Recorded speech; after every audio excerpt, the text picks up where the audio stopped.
गुरु ब्रह्मा गुरु विष्णु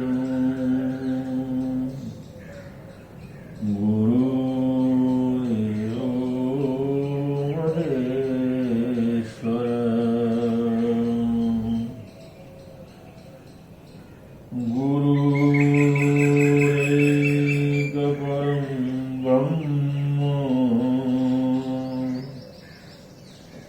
तस्मै श्री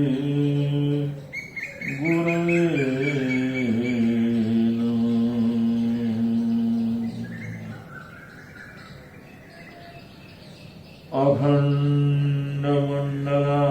अखण्डमण्डलाकारं व्याप्तं येन चराचरं तत्पदं दर्शितं येन तस्मै श्री गुरवे नमः।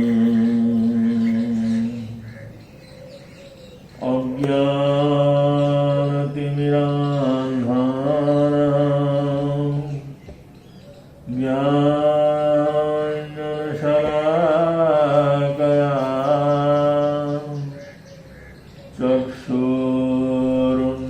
चक्षुरुन्मीलितं येन तस्मै श्री गुरवे नमः। गुरु गोविंद दो खड़े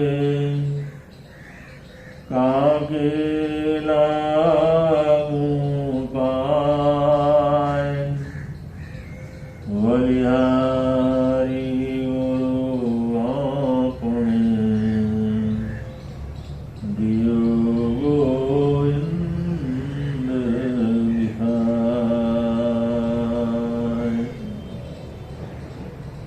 ध्यानमूलं गुरोर्मूर्ति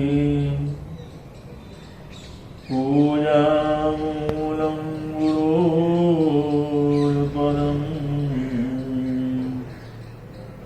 मन्त्रमूलं गुरोर्वाक्यं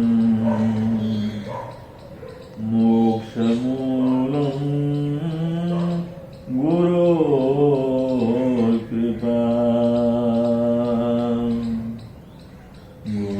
गुरुदीपक गुरुचारणो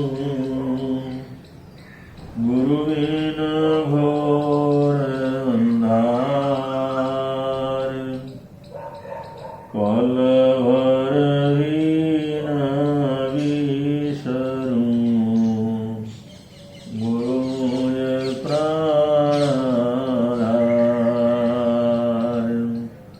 कलभर वीण विसरूं गुरुज प्राणधार।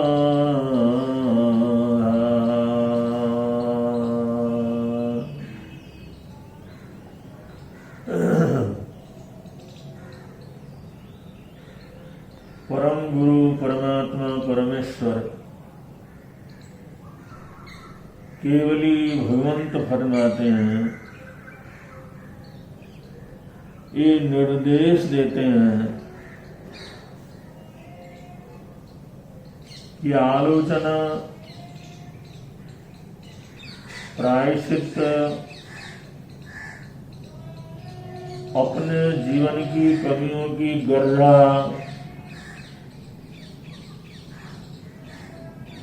अपने जीवन की कमियों की निंदा और उस अपनी कमी से उपरत होने का उपक्रम, ये साधना मनुष्य के चरित्र को निरंतर उज्जवल बनाती चली जाती है। इसलिए जैन दर्शन में जैन धर्म परंपरा में क्षमा का बहुत बड़ा महत्व है। क्षमा को बड़ी महिमा दी गई है। जैन धर्म की सभी परंपराओं में, चाहे वो दिगंबर हो, श्वेतांबर हो, तेरापंथी या मूर्ति पूजक श्वेतांबर हो, थानकवासी या अन्य कोई भी उप परंपराएं हों, जो भी जैन दर्शन से संबंधित दर्शन है, परंपराएं हैं, उसमें क्षमा को बहुत बड़ा महत्व दिया गया है। और इस परंपरा में क्षमापना पर्व सबसे बड़ा पर्व होता है। साल भर में जो संवत्सरी महापर्व को क्षमापना पर्व के रूप में मनाया जाता है, और ये वर्ष का, जीवन का एक सर्वोच्च पर्व माना जाता है, सर्वश्रेष्ठ पर्व, जिसको शास्त्रकार क्षमापना पर्व कहते हैं। और क्षमा वीरस्य भूषणम, क्षमा करना, क्षमा मांगना, क्षमा देना, किसी के किसी भी प्रकार की कमी बेशी को भूल जाना, ये बड़े वीरों के स्वभाव में रहता है। जो बड़े बलवान आत्मबली वीर होते हैं, वे ऐसा उपक्रम कर सकते हैं। तो ये क्षमा सिर्फ कहने के लिए नहीं, सिर्फ विवेचन के लिए नहीं, सिर्फ शासन का महत्वपूर्ण अंग है, या समाज में सिर्फ प्रतिष्ठा के लिए नहीं, ये जीवन को जीने का सूत्र है, हर क्षण अपनाने का सूत्र है। क्योंकि मानव हमेशा कमजोरियों से ओतप्रोत रहता है। जो काम करता है तो उससे गलतियां भी हो जाती हैं, जो चलता है उसके ठोकर भी लगती हैं, जो चढ़ता है वो गिरता भी है, और जहां पर भी वो कोई उपक्रम करता है, कार्य करता है, तो उसमें कोई कमी बेशी रहना ये स्वाभाविक। और मनुष्य कर्मठ, चाहे वो आध्यात्मिक रास्ते के ऊपर चले, चाहे सांसारिक पाशविक रास्ते के ऊपर चले, लेकिन कर्मठता उसके अंदर रहती। कहीं भी चलता है, कोई भी उपक्रम करता है, कोई भी प्रयत्न करता है, तो गलत रास्ते के ऊपर चल रहा है, तो वहां तो गलतियां होती हैं, वो तो गलती है स्वभाव रूप से। अगर सही उपक्रम करता है तो भी कर्म कर्म के ऊपर कुछ न कुछ भूल, कुछ न कुछ गलतियां उसके जीवन में होती रहती हैं। जो करेगा तो गलतियां भी करेगा, करेगा तो उसमें कमियां भी होंगी, करेगा तो उसमें कुछ काम बिगड़ेगा भी। तो इस पर करने मात्र में कुछ न कुछ कमियां, कुछ न कुछ गलतियां, कुछ न कुछ भूल चूक, कुछ न कुछ ऐसी चीज जो जीवन में नहीं होना चाहिए, वो हर हालात के अंदर हो जाती है। और ऐसी चीजों से अपने आप को बचाने के लिए, ऐसी चीजों से सुरक्षित रखने के लिए, ऐसी हमारी छोटी छोटी गलतियां जीवन से दूर हों, वो हमारे जीवन को बाधक न बने, हमारे पुरुषार्थ में वो कोई किसी प्रकार का व्यवधान पैदा न करें, उसके लिए सावधान होकर के उनको दूर करते रहना, उनसे अपने आप को बचाते रहना, उनसे अपने आप को ऊपर उठा करके चलना बहुत आवश्यक है। और इसी प्रयत्न को प्रतिक्रमण कहा जाता है, इसी प्रयत्न को निंदन कहा जाता है, इसी प्रयत्न को आलोचना कहा जाता है और इसी प्रयत्न को गर्रा कहा जाता है। और जैन साधकों के लिए ये सबसे बड़ी जरूरत है कि इस सूत्र को हम हमेशा याद रखें। तो वो सूत्र है, प्रसिद्ध सूत्र है, वो जीवनचर्या का सूत्र है, जिसको कहते हैं तस्य भन्ते परिक्रमामि निन्दामि गरियामि अपाणम भोश्रामि। ये शास्त्रों में, प्रतिक्रमण सूत्र में और आराधना साधना में, रोजमर्रे की साधना में, सामायिक आदि आराधना साधनाओं में, या कोई भी कार्य करते हैं उसके बाद जो आलोचना का पाठ पढ़ते हैं उसमें इस सूत्र को सर्वाधिक पढ़ा जाता है, बार बार पढ़ा जाता है, हर बार पढ़ने की कोशिश किया जाता है। तस्मन्ते परिक्रमामि निन्दामि गरियामि अपाणम भोश्रामि। अगर हमारे को जरा सा भी अनुभव हो कि हमारे मन से कोई तकलीफ किसी को हुई है, हमारे वचन से अगर किसी को कुछ हुआ है, अगर हमारे काय योग से अगर किसी प्रकार की गलती हुई है, किसी प्रकार का अपराध हुआ है, जो नहीं होना चाहिए वैसा हुआ है, नहीं सोचना चाहिए वैसे सोचा गया है, नहीं बोलना चाहिए वैसे बोला गया है, चाहे जान के बोला गया हो, चाहे मजाक में बोला गया हो, चाहे मजबूरी में बोला गया हो, चाहे क्रोध मान आदि के प्रभाव से बोला गया हो या सोचा गया हो, किया गया हो, ऐसे जितने भी ऐसे कर्म हैं, अगर हमारे को जरा सा भी आभास हो ऐसा काम मेरे से हुआ है, तो तत्काल उसके मन में, तत्काल उसके वचन में ये शब्द आने चाहिए, ये सूत्र आना चाहिए, जिसको कहते हैं तस्वन्ते परिक्रमामि निन्दामि गरियामि अपाणम भोश्रामि।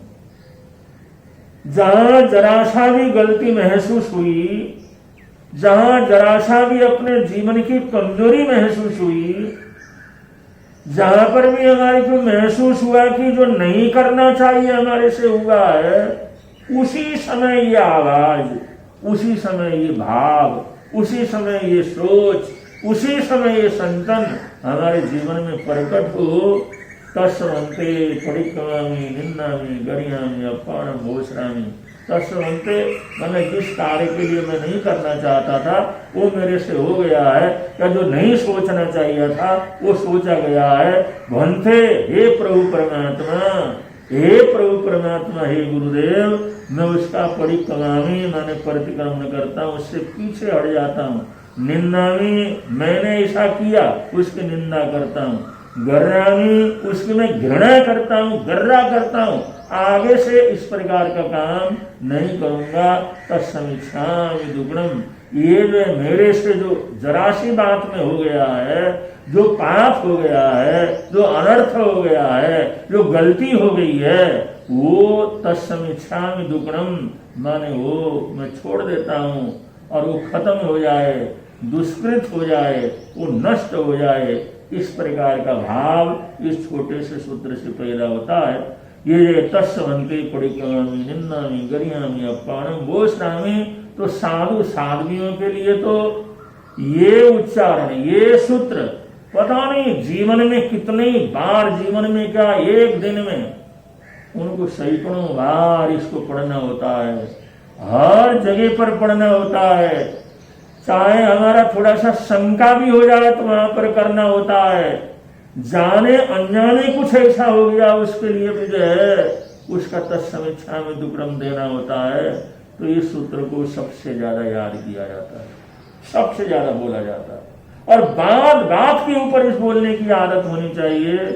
जैसे सॉरी बोलते हैं, जरा सी कोई बात हो तो एकदम जो तत्काल बोला जाता है, ऐसे ही ये पाठ का हमारे जीवन में, हमारे जीवन की चर्या में, हमारे जीवन के विवेचन में, इस यात्रा में इस सूत्र का बड़ा महत्व है। इस प्रकार हम अपनी कमियों को अपने आप स्वीकार करने, सिर्फ स्वीकार न करें, तत्काल उसको दूर करने का प्रयत्न करें। ये प्रेरणा, ये सूत्र हमारे को प्रदान करता है। और बार बार यही कहा जाता है तत्समीक्षामि दुक्कडम। ये भी जो है हमारा रोजमर्रे का सूत्र है। ये तत्समीक्षामि दुक्कडम माने जो कुछ भी नहीं करना चाहिए वो मेरे से हुआ है, मैंने सोचा है, मेरे से हुआ है, तत्काल होते ही हमारे मुंह से निकले तत्समीक्षामि दुक्कडम, ये मेरा पाप निष्फल हो जाए, ये मेरा जो पाप कर्म है ये बेकार हो जाए, इसके साथ मेरा कोई संबंध नहीं, इसको मैं अभी छोड़ देता हूं। जैसे ही आया, जैसे ही उसका झलक भी आया, जैसे ही उसका प्रत्यक्षीकरण हुआ, उसी समय तत्समीक्षामि दुक्कडम, उसको अपने जीवन में प्रवेश करने से दूर कर देना, हमारे जीवन में उसका संबंध बनाए रखने से उसको दूर कर देना। ऐसी जागरूकता, ऐसा भाव, ऐसा विचार कि अपनी गलती को अपने आप तत्काल हम देख सकें, तत्काल उसको समझ सकें, तत्काल स्वीकार कर सकें और तत्काल उसकी निंदना लोना करके उसको जीवन से दूर कर सके। ये अभ्यास है, ये साधना है। ये चाहे हमारे आध्यात्म के लिए तो ये अनिवार्य साधना है, ऐसे हमारे सामाजिक जीवन के लिए भी इसका कम महत्व नहीं है। अगर ये बात अगर हम समझते हैं तो चाहे हम दुकान में रहते हों, चाहे मकान में रहते हों, चाहे खेती बाड़ी के अंदर रहते हों, चाहे व्यापार धंधे में रहते हों, चाहे किसी काम धाम में नौकरी पेशे के अंदर रहते हों, हर जगह पर ये जागरूकता हमारे जीवन के अंदर रहनी चाहिए। अगर ये जागरूकता हमारे जीवन के अंदर रहे तो उसकी कीमत बढ़ती है, उसके ऊपर भरोसा बढ़ता है, उसके ऊपर विश्वास बढ़ता है, लोग उसके ऊपर यकीन करते हैं ये आदमी वो है जो अपनी गलती को तत्काल देखता है, तत्काल समझता है, तत्काल स्वीकार करता है, अपने कदमों को पीछे हटाता है और आगे न करने का भाव बनाता है। ये जीवन की कितनी बड़ी साधना है, कितनी बड़ी धारणा है, कितना बड़ा ये कार्य है। ये जो प्रतिक्रमण, ये पाप से पीछे हटने का अभ्यास, ये सिर्फ सुबह शाम की प्रक्रिया नहीं है। सिर्फ सुबह हम प्रतिक्रमण करें तो ऐसा करें, शाम को प्रतिक्रमण करें तो ऐसा करें, या पक्षी का दिन जब आए तो पक्षी के अंदर उस प्रतिक्रमण में इसकी आराधना साधना करें, या फिर हम चौमासी का दिन आए तब उस दिन जो प्रतिक्रमण की आराधना करें, या संवत्सरी का दिन आए साल भर के अंदर आए तब हम उसकी जो आराधना करें।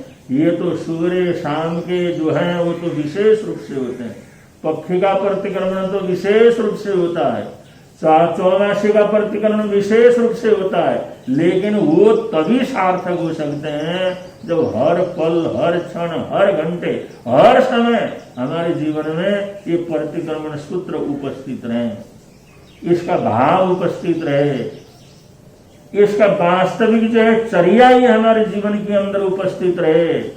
और कहीं भी ऐसी स्थिति बने तो तत्काल हमारे जीवन में हमारे मुंह से आवाज निकले तस्मन्ते परिक्रमामि निन्दामि अपाणम घोषयामि, या तत्काल हमारे मन से निकले तत्समीक्षामि दुक्कडम, तत्समीक्षामि दुक्कडम। ये वृत्ति जीवन के अंदर आना, ये सोच जीवन के अंदर आना, ऐसे सोच से अगर सारा दिन हम अगर जो ऐसे सोच में रहते हैं तो शाम का प्रतिकरण हमारा सार्थक होता है। रात्रि को सोते समय भी, स्वप्न में भी अगर ये सूत्र हमारे को पाठ रहे, ये सूत्र की जानकारी रहे, जागरूकता रहे, तो सुबह का प्रतिकरण हमारा सार्थक हो जाता है। और यही 15 दिन तक लगातार इसका हमारा अभ्यास बना रहे तो पाक्षिक प्रतिक्रमण हमारा सार्थक हो जाता है। और 4 महीने तक हमारी यही जो है धारणा बनी रहे तो चौमासी प्रतिक्रमण हमारा सार्थक होता है। और साल भर इसका इसी तरह से हर क्षण, हर पल, दिन रात, हर घंटे अगर इसका अभ्यास हम करते हैं तो साल भर करने के बाद वो संवत्सरी का प्रतिक्रमण हमारा सार्थक हो जाता है। और जितने लेन देन है, जितने संबंध है, जितने हमारे संबंध बने, वो सारे के सारे संबंध यहीं पर कट जाते हैं और आदमी हल्का होकर के प्रभव के अंदर चला जाता है। आगे की यात्रा के लिए निकलता है, वो सारे बोझ छोड़ करके निकलता है। तो इस प्रकार अपनी कमियों को, अपनी बुराइयों को, अपने जीवन के कोई भी दोष को, कोई भी गलती को इस प्रकार तत्काल निकाल करके फेंकना, ये मानसिक रूप से प्रसन्न रहने के लिए, शारीरिक रूप से प्रसन्न रहने के लिए, आध्यात्मिक रूप से आगे बढ़ने के लिए परम आवश्यक है। और ये आलोचना का तो कितना प्रभाव पड़ता है। एक बार मृगावती महासती, मृगावती जो भगवान महावीर स्वामी की सभा के अंदर थी, और जिस समय वहां पर थे तो योगानुयोग कहते हैं सूर्य चंद्रदेव भगवान के दर्शन के लिए वहां पर आए। चारों तरफ का वातावरण प्रकाशमय बना हुआ था और ऐसा दृश्य था, वो क्षण क्षण में पता नहीं कितना समय निकल जाता था। वो जिस समय वहां से चले गए तो उस समय मृगावती को आभास हुआ ये तो रात्रि हो चुकी है और मुझे अपने गुरुने के चरणों में पहुंचना था, लेकिन रात्रि का समय का अतिक्रमण हो गया है, समय की आसाधना हो गई है, समय का ध्यान ही नहीं रहा है। इस दर्शन में, इस सत्संग में हम बेभान हो गए हैं, बिल्कुल एकाकार हो गए हैं, पता भी नहीं लगा।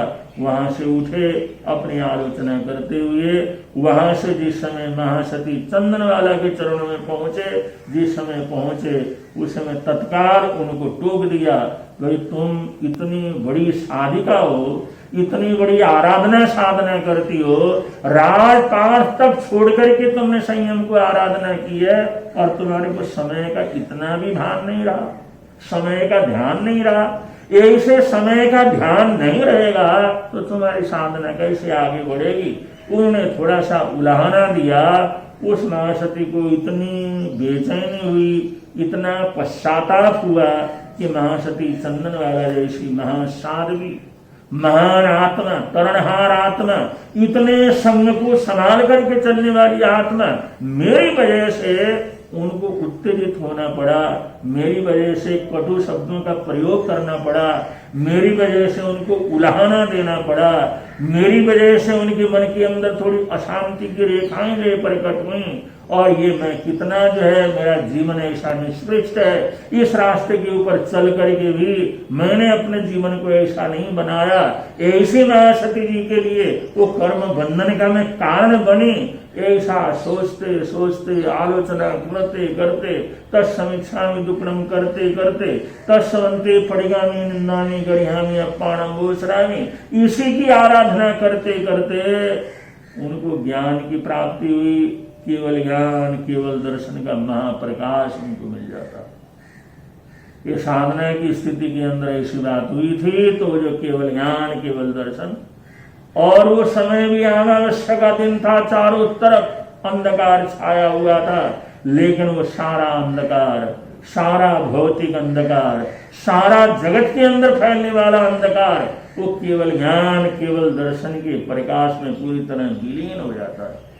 और जैसे सूर्य निकला हुआ, दोपहर का सूर्य निकलता है, दोपहर के समय जैसे प्रकाश पूरी तरह से प्रकाश से छा जाता है, ऐसे ही महासती जी को सब कुछ वो दिन की तरह, प्रकाश की तरह दिखाई देने लगा।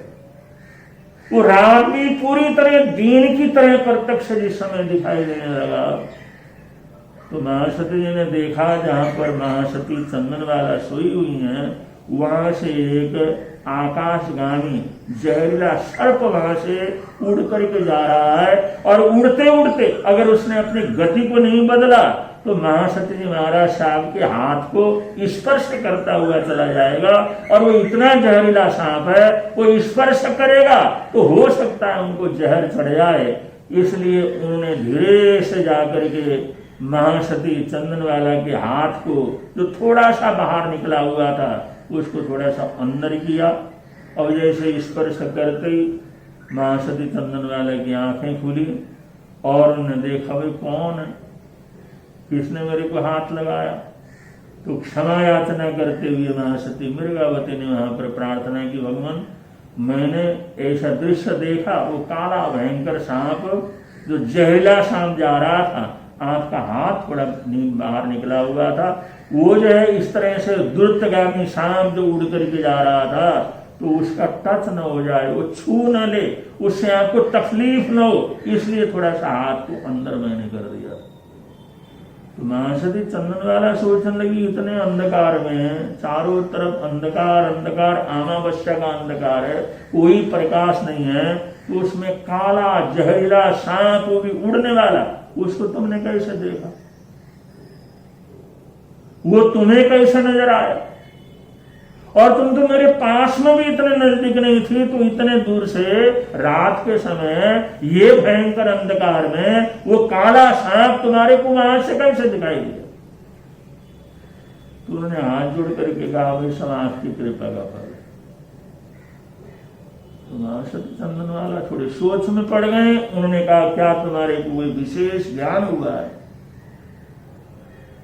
उन्होंने कहा, सब आपकी कृपा का फल है। क्या केवल ज्ञान, केवल दर्शन हुआ है? उन्होंने हाथ जोड़ दिया और महासती चंदनवाला को इतना पश्चाताप हुआ, एकदम अपने उस पाटे से नीचे उतरे और उतरे करके उन्होंने क्षमा याचना करना शुरू किया कि मैं कितने जो है मैंने तुम्हारे को उलाहना दी, तुम्हारे को मैंने कठोर शब्द कहे, तुम्हारे को ऐसे अशुभ शब्द मैंने कहे, और ऐसे तो कुछ कहा नहीं था, लेकिन थोड़ा सा उलाहना दिया था, उसको भी इनका पश्चाताप हुआ। इतना पश्चाताप हुआ, जिन शब्दों का प्रयोग किया जाता है तत्समीक्षामि दुग्धम या तत्समन्ते परितमामि निन्दामि अपमानम भूषणामि, ये जो आलोचना का पाठ करते करते, निंदना लोना करते करते, अपनी ही निंदा करते हुए, अपनी ही गर्रा करते हुए, अपने आप को देखते हुए, अपने आप को पढ़ते हुए, अरे ऐसी ज्ञानी आत्माओं के लिए मैंने उनकी आसाधना की, केवल ज्ञानी की आसाधना की, केवल दर्शन जिनको प्राप्त हुआ उनकी आसाधना की। इस आसाधना के लिए पश्चाताप करते करते महासती चंदनवाला को भी उसी समय केवल ज्ञान और केवल दर्शन हो जाता है और आत्मा से परमात्मा स्वरूप को प्राप्त कर लेती है।